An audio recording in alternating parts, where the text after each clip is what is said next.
Thanks, Caroline Wilson, we start with you. What is the absolute latest with Conor McKenna?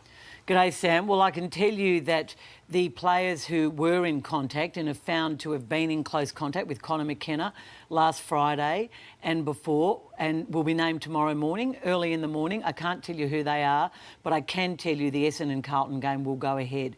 The situation, I gather, is manageable. There will be, I would probably say, a handful of players.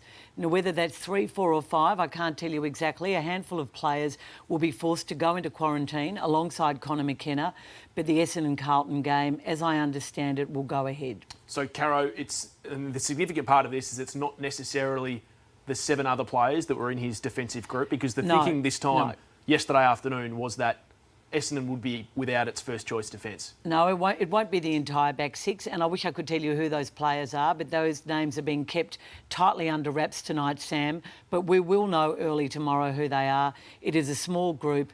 The good news is the game will go ahead. The contingency plan was to show Richmond v St Kilda as a Saturday night game on free-to-air on Channel 7, move it from twilight, but I don't believe that needs to happen now. Xavier Campbell had a hidden message in his radio interview this morning. We'll get to that, but just a quick thought from you, Lordy and Kane. Is it fair to expect Essendon to play Carlton without a number of players? I think the season has to keep going. So they've already lost one game, Sam, so I think they should play this Saturday night. But I want to ask you, Caro, so you said that why are they being named for starters? Is that to say because they won't be playing? Well, they've got to go into quarantine and they're not allowed to leave their houses. And how long are you talking for? They'll be 2 weeks. 2 weeks. So they'll be quarantined for 2 weeks and then tested again. So they don't play the next 2 games then? No.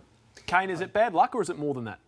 No, I think it's bad luck. Yeah, I think the processes and the protocols put in place by the AFL have done exactly what they have been designed to do. Caro, we know about the open home that Conor attended. We know about the family visit. Has he been cleared of every other possibility of a potential breach? No, he hasn't, and the investigation into Conor McKenna continues to go ahead. I think the first priority at the moment was getting the game clarified as whether it could play or not and which players were going to be affected by this, Sam. But the AFL was obviously very, very upset that this happened. There was a suggestion, there were strong rumours that something else might have happened in Conor McKenna's private life that might have led to this positive COVID-19 test. Separate to the house inspection? Separate to the open house inspection and the family visit. I can tell you that everything has been thrown at that investigation. The AFL's integrity team will leave no stone unturned to make sure that no other rules were broken. I think that, nobody quite understands the depth of this illness and how it happens and how it is caught, the virus. It just seems strange to me and Essendon and the AFL that the only player who's tested positive is the one player who left the country. Now, I think the view is he would be highly unlucky, Conor McKenna, if he became infected by COVID-19 when he went to that open house inspection. That would be very, very unlikely. But he did visit his host family or his previous host family last week, which he's admitted, and that in itself is a breach of the rules. So after testing positive or before, do we know? I'm not sure about that, but he still breached the rules. So he will be suspended, in my view, probably at this stage, unless nothing else is turned up. And the AFL at this stage is satisfied that nothing worse than what we already know took place, at which situation he'll get a week or two. There's politics going on at the highest level here. I want to take a listen to Xavier Campbell, who was on Triple M radio in Melbourne this morning, and clearly the CEO was trying to put to the AFL that if they're missing a number of players, they shouldn't have to face Carlton.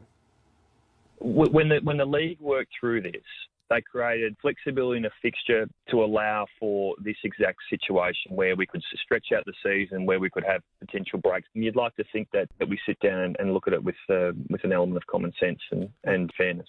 So translating the politics into plain English, they don't want to play Carlton if they're going to miss a significant amount of their players, which I think you can understand if Conor McKenna hasn't transgressed. If he hasn't broken the rules, I think you can understand the club perspective that they shouldn't be punished for not breaking the rules. No, but I think that it has been made clear that this situation is different to any other. Everyone has to be nimble and agile and flexible and all the words we keep hearing.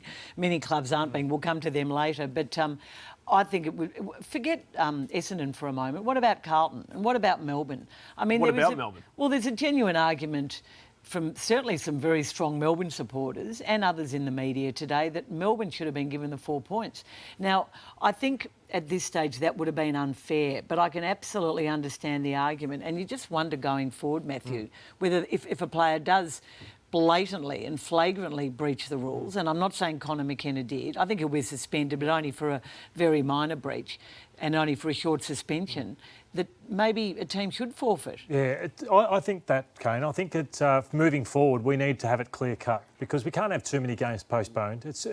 We're struggling to get through this season as it is, so we don't want to waste any more weeks. We need this season done ASAP, in my opinion, to just move on, to be honest, and on to next year. And I think I reckon the AFL should come out, and if it comes that a player has breached, which causes a game to be postponed, that the other team gets the points. I know it couldn't happen because it wasn't in place for this Conor McKenna incident, but in future maybe that should happen. That suggestion is reasonable. I think it's ridiculous to suggest that Melbourne should have got the 4 points. The AFL had 24 hours to act, Sam. They're not going to make a ruling and be able to investigate all the moving parts with inside 24 hours to award the team the 4 points. Now, if it's significant ongoing, there's nothing to say that Melbourne can't still be awarded the 4 points, but I see nothing for that to be the case now. I think the story would have grown more legs had Melbourne been given 4 points for that transgression.